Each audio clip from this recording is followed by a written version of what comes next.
chef d'orchestre, Makram Abbas, ses collègues Laurent Darty et Jérôme Courant. C'est un colloque qui est particulièrement bienvenu et l'œuvre d'Edouard Saïd, à mon sens, ne saurait être suffisamment débattue.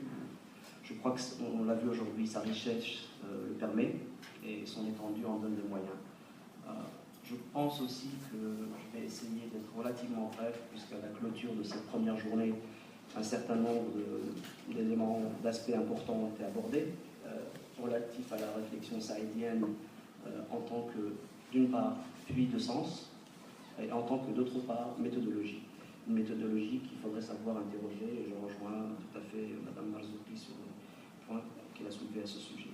À partir de ce biais, qui est à mon sens le suivant, la singularité d'une œuvre qui nous ouvre un champ inédit, et je reviendrai là-dessus, je pense qu'il y a un aspect assez innovant, important dans l'œuvre de Saïd, qui est donc la déconstruction de l'architecture de la domination coloniale par l'examen des soubassements de son discours, d'une part, en gros, pour faire vite, et qui nous propose de l'autre côté des clés de lecture qui, je pense, sont universelles, en tout cas qui tendent vers l'universel, à savoir la consonance et la dissonance entre récit et pouvoir.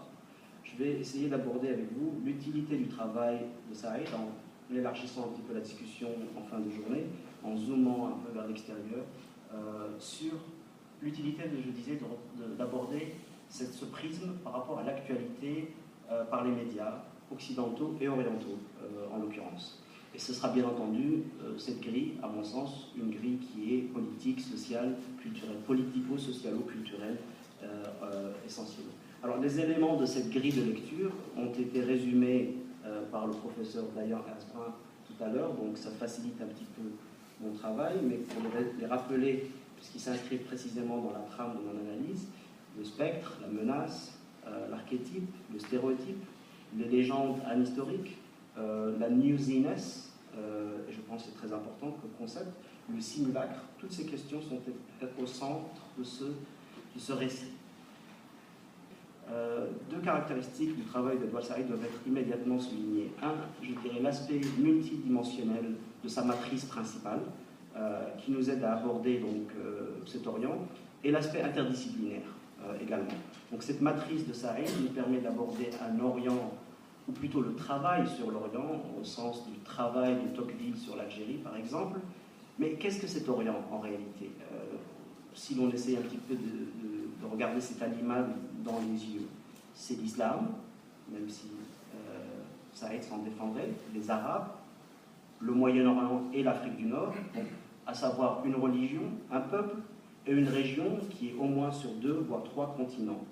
Saïd, je précise, se défendrait d'une telle, disons, ouverture de la définition, très explicitement dans l'introduction, plutôt le postface en 95 de l'édition de l'Orientalisme. Il précise que son objet d'analyse, ce sont ses nouvelles, ses peintures, ses mémorandums politiques, mais de la même manière, j'ai eu l'occasion de l'interroger lors de la présentation de Culture and Imperialism à New York en 1994 à ce sujet, et clairement, il faisait montre de cette modestie dont vous parliez à l'instant, et je crois que c'est très important de noter ceci. En même temps, je crois que cette délimitation n'est pas possible, ou peut-être plus possible, en raison de l'étendue de l'objet d'analyse plurielle, comme je disais, et Saïd est à mains égards la victime de son succès. Ce qui rejoint aussi, peut-être aussi cette idée, je pense qu'on ne peut pas lui demander de présenter une analyse complète dans sa plénitude, parce qu'il y a, à mon sens, également beaucoup de fluidité dans son réexamen continu de ces questions, comme vous disiez tout à l'heure. Deuxième aspect à souligner, formellement, le domaine académique de Saïd est la littérature comparée. Mais son prisme, de par sa richesse et sa versatilité, a été intégré dans les sciences sociales, notamment, cela a été dit tout à l'heure, notamment la science politique. Et donc, je pense que ce qui a été dit ce matin sur son refus de réconcilier les identités, et je pense que je m'inscrirai par rapport à ceci, ainsi que son refus de cette originalité dont vous parliez à l'instant, cette authenticité, sont un pas vers l'universalité, consciemment, à mon sens, et on pourra peut-être revenir là-dessus. Donc, après ces préalables, je précise que les thématiques que j'aborde ici sont essentiellement contenues dans Orientalism, le post-face inclut Cultural Imperialism et surtout Covering Islam, dont vous aviez parlé tout à l'heure, mais également Representation of the Intellectual, les Reed Lectures de 93, qui sont très importants par rapport à la plénitude de ce propos. Alors, quelle est cette matrice? D'une part, j'irai tout de suite par rapport au point que vous avez mentionné, Madame Mazori, c'est la potentielle contradiction. Et je crois qu'il faut simplement la prendre à bras le corps. La contradiction fait partie, disons, de la présentation d'une analyse à la fois en évolution, revisitée constamment, mais je dirais, de par l'ambition de ce que ça a fait, quelque part la contradiction est inévitable peut-être. J'insisterai sur l'importance pour moi de l'utilité du prisme saïdien, qui met essentiellement à jour, à nu, en fait, l'édifice. C'est bel et bien une architecture qui fonde une soumission dont il faut interroger aujourd'hui l'archéologie. Et cet édifice est bâti, à mon sens, sur 5 éléments clés. D'abord, le récit. Deuxièmement, l'analogie. Troisièmement, la confiscation ou la dépossession. Quatrièmement, le mimétisme ou le calque. Et cinquièmement, la linéarité. C'est-à-dire prétendons comprendre et expliquer l'actualité ou autre question politique, un espace, une identité et une culture plurielle, comme on l'a dit, par le récit au lieu de l'analyse, l'analogie au lieu de l'investigation, la confiscation au lieu de la restitution, le mimétisme ou le calque au lieu de l'originalité, et la linéarité au lieu de la constatation ou la découverte en ce sens.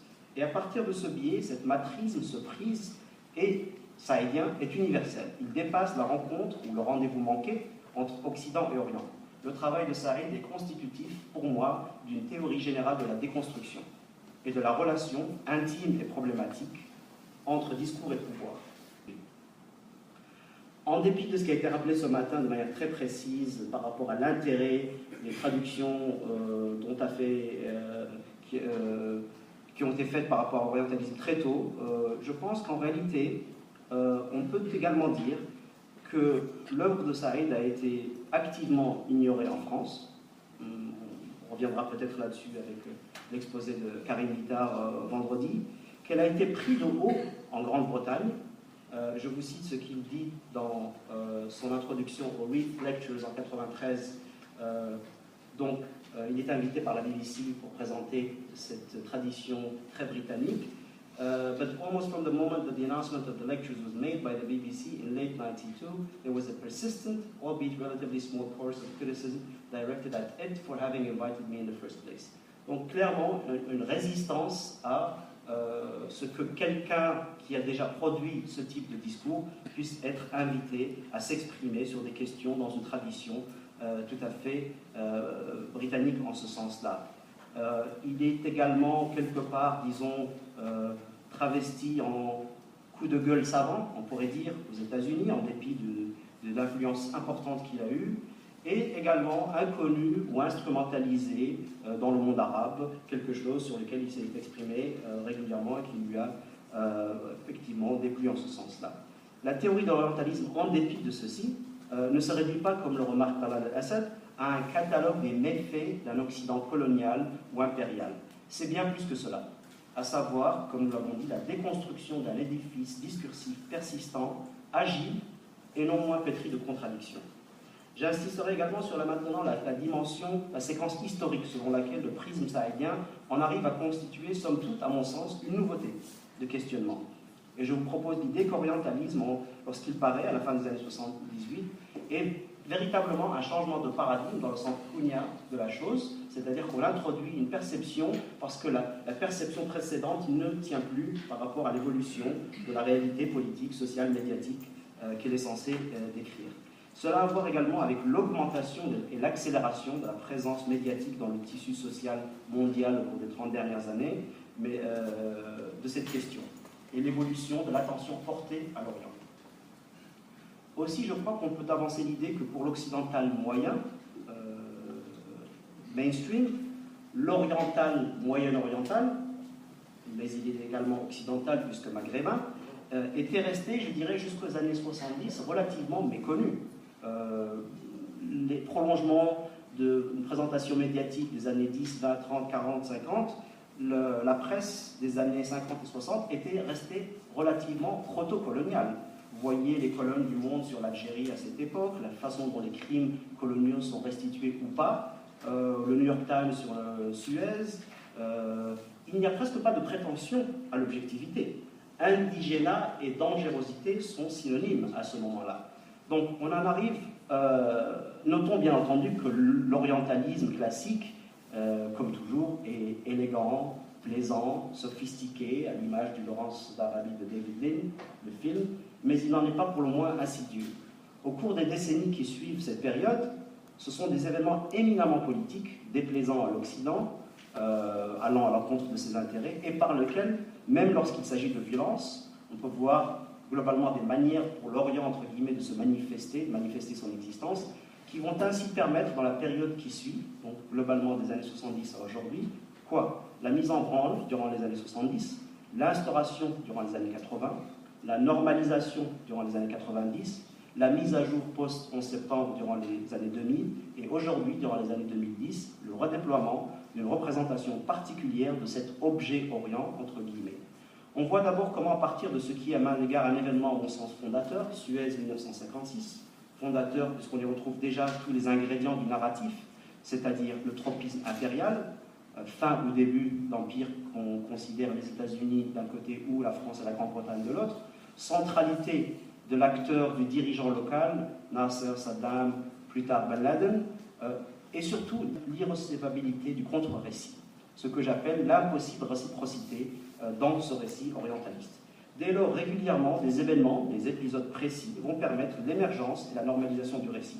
Après Suez, la guerre de 67, Munich 72, la guerre de Sinaï, la révolution iranienne qui lance toute la discussion sur l'islam aux États-Unis en particulier, la situation libanaise, Hezbollah début des années 80, l'intifada à la fin de cette décennie, la guerre du Golfe en 91, l'embargo irakien durant la décennie 90, le 11 septembre bien entendu, la saga Al-Qaïda, le printemps arabe et aujourd'hui la Syrie.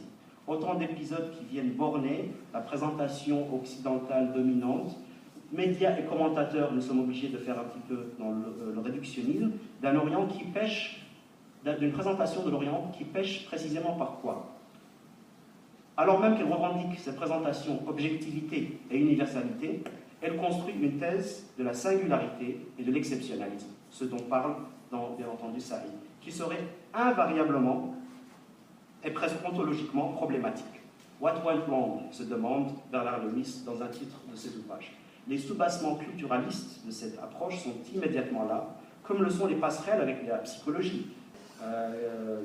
Du Arab Mind de Raphaël Pattaï plutôt en 1973 à Understanding Arabs de Margaret Neidel en 2012, il y a 2 ans, en passant par Islam for Dummies, les guides abondent qui invariablement nous donnent les clés de cette pathologie orientale illustrée aux 20h, ouvrages que l'on retrouve à chaque nouvelle crise du Harvard Bookstore à la FNAC et qui sont parsemés de chapitres sur l'émotionnalisme des Arabes, le fatalisme, leurs gestes, les euphémismes, leur sexualité, Malek Shebel vous en donnera un pan, leur maniérisme, la colère, leurs échecs, Fouad Ajami, la maladie, Abdel Wahab Medeb, et bien entendu le djihad, sans oublier bien entendu le voile qui sera accessoirement une burqa ou un chador.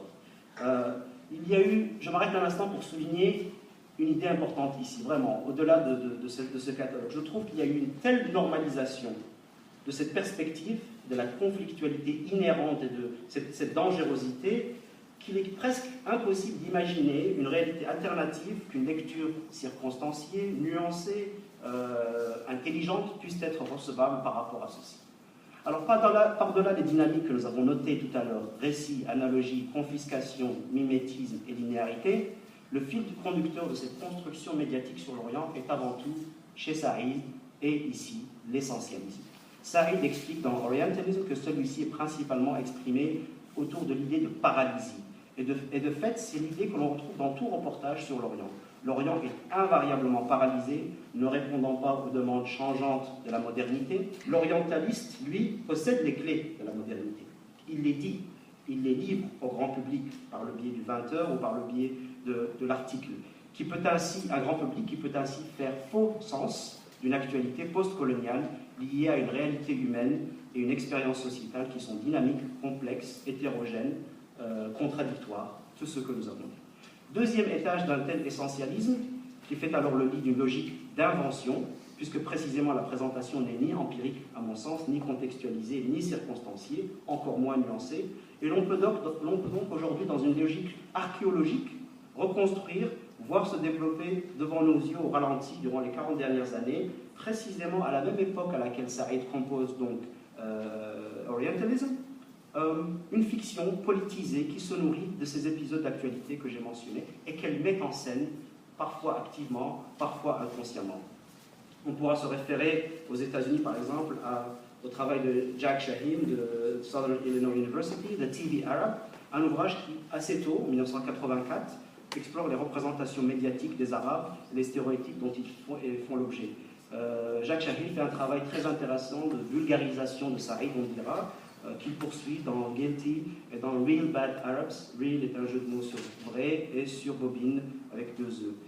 En Grande-Bretagne, Lina Khatib travaille très bien là-dessus sur Filming the Modern East, the Modern Middle East, dans lequel elle explore l'espace cinématique en tant qu'outil de production culturelle, toujours par le biais de la grille de Saïd sur l'orientalisme, les présentations hollywoodiennes sur lesquelles on ne s'appesantira pas, etc. En France, beaucoup de travaux, je soulignerai celui en 2007 de Thomas Delpombe, L'islam imaginaire, la construction médiatique de l'islamophobie en France 75-2005, parce que je pense qu'il fait très bien le lien ici avec mon propos de manière historique, qui révèle comment, plus en avant, le récit procède d'une logique de problème.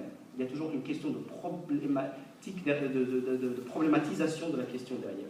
Je lis ce problème ici, pour cette discussion, à la perte de la soumission coloniale, doublée d'une peur. Ce qui a été dit tout à l'heure sur la crainte, ce que vous disiez sur la crainte et sur la dangerosité, qui s'exprime, bien entendu, par la stigmatisation. Delpombe, d'ailleurs, montre très bien, dans le contexte français, comment a évolué cette trame, le phrasé qu'on retrouve dans les médias, péril islamiste, menace terroriste, dérive communautariste. Cette fabrication, c'est une fabrication au sens de Chomsky. Cette fabrication est profondément pernicieuse et constitue un fleuve qui a irrigué préjugés et amalgames qui aujourd'hui s'expriment sans gêne en réalité. La mécanique est aussi celle de la multiplication d'affaires. Versets sataniques, voile, banlieue, sorties scolaires, Kelkal, Mera, Ramadan, le mois sacré, pas l'islamologue, qui font toujours la part belle à l'information spectacle et l'unidimensionnalité. Il y a toujours un problème autour d'une question sans qu'on interroge en amont les origines de cette hystérie cathodique qui se trouve non interrogée, comme je disais. Mais qui en réalité correspond à ce que Olivier Lecourt Grand-Maison, dont il parle dans son ouvrage La République impériale, c'est-à-dire ce syntagme qui résume vraiment un legs historique qui n'a pas été, à mon sens, suffisamment interrogé. De la critique littéraire de Saïd, donc, nous aboutissons 40 ans plus tard à la science politique de la colonisation. Et ce cheminement n'est pas accidental, puisque précisément Saïd l'explicite dans Culture and Imperialism lorsqu'il écrit « Narrative is the site in which struggle takes place. Narrative is the site in which struggle takes place, where people assert their identity and the existence of their history. » Site, combat, identité, histoire. Malcolm X. Tout y est résumé. Il y a une dimension fondamentalement active de la pensée saïdienne. Comment donc ne pas voir que ce narratif sur l'actualité orientale est éminemment le produit d'une histoire, d'une identité, d'un combat, et qu'il est un site, c'est-à-dire un espace délimité, qui donne accès à certains, le rejette à d'autres, le refusant aux autres, et même lorsqu'il s'agit des thématiques préférées de ce site, c'est-à-dire l'égalité, par exemple. La féministe et sociologue marocaine Fatima Manessi, que l'on ne présente pas, mais qui publiait déjà en 1975 Beyond the Veil, disait récemment dans une interview très intéressante « Seules les musulmanes persécutées intéressent l'Occident ».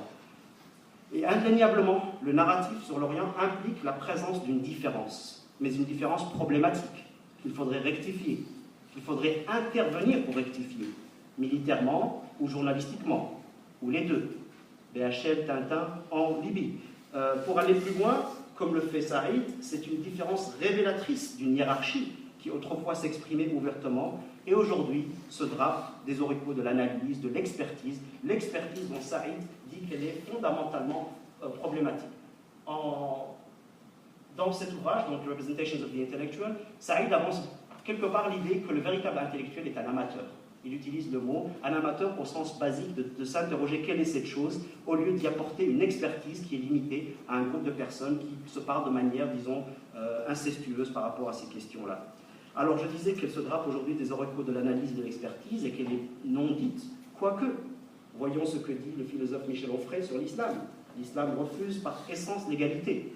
Les textes religieux dans la Sunna, dans le Coran, sont là pour démontrer l'inverse. Une vision du monde pas bien éloignée d'Hitler, une histoire qui nie l'histoire avec un grand H, qui génère une société close, statique, fermée sur elle-même, toujours cette paralysie, vous voyez, méprisant, belliqueux, inexact, ce qui est plus problématique. C'est une véritable tradition en réalité que l'on retrouve, et elle est parfois dérangeante. Vous trouverez des déclarations sur l'islam, les Arabes, le Moyen-Orient, tout à fait dérangeantes chez Voltaire, Jules Ferry, Renan, Lamartine, de Tocqueville, Kant, Jefferson, Hume, Bacon, Locke, Marx, Maupassant, Hugo, Gide, Kipling, et bien entendu aboutissant à Welbeck et Falachi. Rationalité, développement et supériorité d'un côté, irrationalité, sous-développement et immobilisme de l'autre, selon Saïd. À ceci, bien entendu, s'ajoute le vecteur de violence, terrorisme, je ne m'appesanterai pas là-dessus. Ce qui frappe donc, c'est la continuité, à mon sens, de cette lecture et sa capacité à soumettre tout événement en Orient, quelle que soit sa nouveauté, à ce prisme réducteur. Nous l'avons souligné dans cette même salle l'année dernière dans une conférence organisée à nouveau par Makram, merci, et certains collègues présents ici, Reda Ben-Kiran et d'autres. La revivification néo-orientaliste du récit orientaliste s'est notamment illustré à l'occasion des soulèvements arabes. Vous en parliez tout à l'heure, 2011. Face à ce que j'appellerais une empowering qawma, donc produite localement, le recours dominant a été celui d'un prêt-à-penser alarmiste. Islamisme en embuscade, tribalisme chaotique, émigration envahissante, insécurité d'Israël, le tout nimbé d'interrogations bien pensantes quant à la capacité de la région à produire de la démocratie et sa conflictualité pérenne, naturelle. Mise en garde et admonestation constitutive de quoi? De cette dépossession, de cette stigmatisation ADN de l'orientalisme, plus paternalisme d'ailleurs que cécité ou déficience analytique. Sous-jacent ou exprimé par quelques experts sur un plateau de TV, à l'opposition de l'amateur, nous retrouvons deux dénis. Le déni de agency en anglais, c'est-à-dire la capacité d'agir avec initiative et quelque indépendance, et le déni de l'appartenance à des catégories universelles. Le récit, donc, ce Grand Narrative of Orientalism, est fondamentalement intolérant au nom précisément de la tolérance. Il ne cherche pas à s'éloigner d'un désenchantement programmé, parce qu'en réalité, il n'est, je dirais, qu'esbrouf. Acculé, l'orientaliste, tel Lewis dans la correspondance dans The New York Review of Books, en 1982, se déplace sur le terrain de la délégitimation du contre-analyste lui-même, le character assassination, comme on dit. Dans l'essai Representing the Colonized, dans la collection écrit Reflections on Exile, que Saïd publie en 2001, il explique comment les remises en question du récit eurocentrique provenant de sujets de l'Empire rencontrent, je le cite, une ironie contemplative. Look, it's trying to think. Je voudrais terminer sur deux aspects du récit orientaliste qui me semblent importants. Le premier, c'est son schéma désormais libéré, réorienté vers un aspect scientifique et la démesure décomplexée dans les médias et autres, et c'est très révélateur. Le second, c'est la paradoxale réappropriation du narratif au sein même d'un Orient, de ce que l'on peut appeler, je disais, un néo-orientalisme autoproduit. Hamid Dabashi, que vous citiez tout à l'heure, en parle beaucoup. Tôt, avant le printemps arabe, je le dirai dans un instant, au post-printemps arabe. Il y a comme une circularité de l'orientalisme. On parlait d'effacement ce matin, je ne vois pas cette idée, je pense qu'il n'y a pas d'effacement du tout, je pense que ça arrive, is more relevant than ever. Je crois qu'on a vraiment besoin de traiter, de réinvestir, de se réapproprier, de contredire, de travailler sur un terrain et un matériel qui est très riche.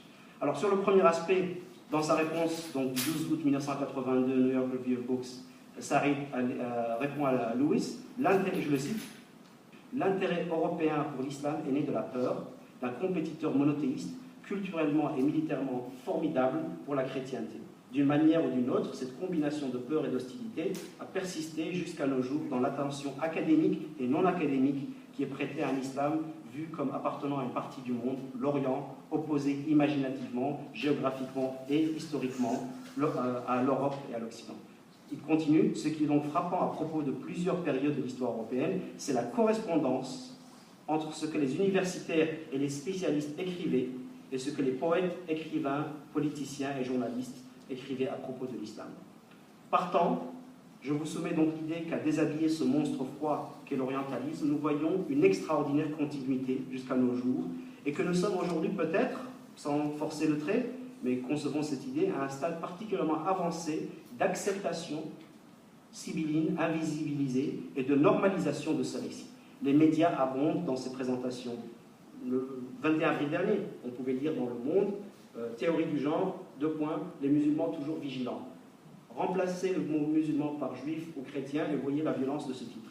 Mais plus en avant, l'imposition de ceci ne résulte-t-il pas, je vous interroge, de son acceptation quelque part?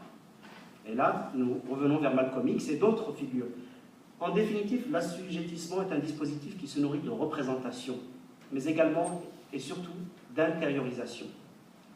Etty Hillesum, une jeune juive hollandaise qui est morte à Auschwitz en 1943 et qui avait choisi de se livrer aux nazis qui avaient déjà arrêté ses parents et ses frères, avait écrit dans son journal qui a été publié posthumement, je cite, « Pour humilier, il faut être deux, celui qui humilie et celui qui veut bien se laisser humilier. Si ce dernier fait défaut, il reste des mesures vexatoires, mais non cette humiliation qui accable. » Aussi, aujourd'hui, dans la réaction de ces dominés, je mentionnais ça tout à l'heure, je reprends cette phrase, il m'est intéressant de voir que le récit orientaliste se manifeste au sein même des cercles qu'il est censé représenter. Blogueurs, Twitter, journalistes, activistes et autres penseurs régionaux, mais ils sont souvent en métropole occidentale, illustrent dans le cheminement de leur idée ce calque, qui a pour toujours la bonne cause, au nom de la démocratie, de la lutte contre les despotes arabes, reproduit précisément, souvent, pas toujours, mais souvent, la structure orientaliste, à savoir l'exceptionnalisme, la subjectivité, le récit, les observations, une intolérance, diabolisation des islamistes, lecture manichéenne, un essentialisme. Donc, décrit par Bernard Lewis ou par ceux que Hamid Dabashi, dont Saïd dit qu'il est « the perfect guide », Dabashi à la suite de France Fanon, bien sûr, du House Negro de Malcolm X et Saïd. Ces intellectuels compradors, comme les appelle donc Dabashi, nous amènent à une conclusion que l'homo islamicus est une catégorie bancale de l'observation d'actualité politique, sociale, économique, télescopées toujours, et qui sont abordées, à mon sens, avec plus de rigueur, dans une perspective simplement historique ou post-coloniale, pour jouer sur ce que vous disiez tout à l'heure. Je termine, Madame la Présidente, sur une réflexion qui est en dernière analyse, en reconstruisant, pour faire peut-être le lien avec notre ouverture ce matin, en reconstruisant cette archéologie de la soumission, je suis frappé par ce que les orientalistes classiques et non-orientalistes, postmodernes, indigènes inclus, manquent toujours de voir et perpétuent une idée qui est que l'orientalisme est structuré autour d'une confiscation, nous l'avons dit, mais également d'une amnésie révisionniste. Qu'est-ce que je veux dire par là? L'orientalisme ambitionne, après sa période religieuse qui a été rappelée ce matin, de fonder une histoire universelle comparative. Bien, mais il est lui-même fondé sur un oubli, celui de l'oubli systématique et systémique de la contribution que la civilisation arabe a apportée au développement de l'éducation, des sciences et des arts et des Occidents. Alors vous connaissez le refrain, cette contribution est communément identifiée comme étant la traduction, le passage de bâton des Grecs. Le philosophe marocain, Mohamed El-Jabri, note à cet égard et fait le lien que la lecture orientaliste cherche simplement à établir comment les Arabes ont compris ce travail culturel de leurs prédécesseurs. Et c'est cet oubli révélateur que l'on trouve parfaitement illustré dans le poème To Helen du grand Edgar Allan Poe, qui écrivait « The glory that was Greece, the grandeur that was Rome ». La gloire de la Grèce et la grandeur de Rome, zappant ainsi « the magnificence of Baghdad », j'ajouterai, la splendeur de Bagdad.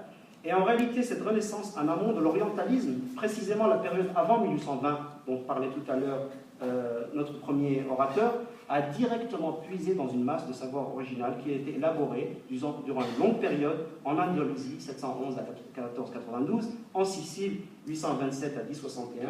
Et c'est cette empreinte d'érudition qui a permis, aujourd'hui inconnu, qui a permis le développement d'un schéma de pensée moderne.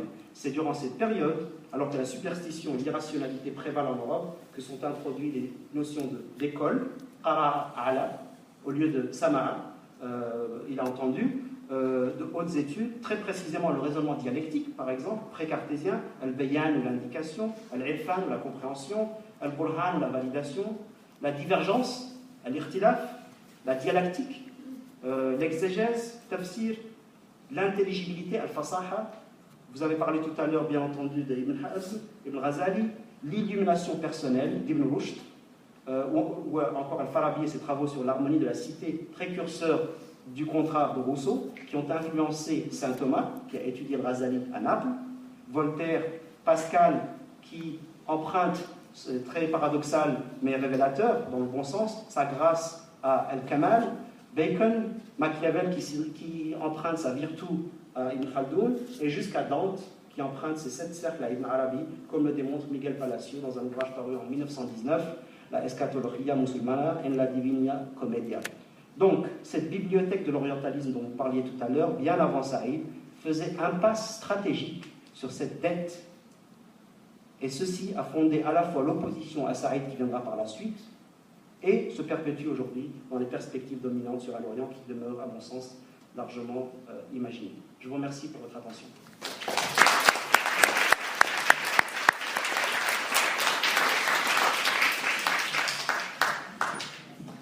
Madame la Présidente est très contente. Je vous remercie.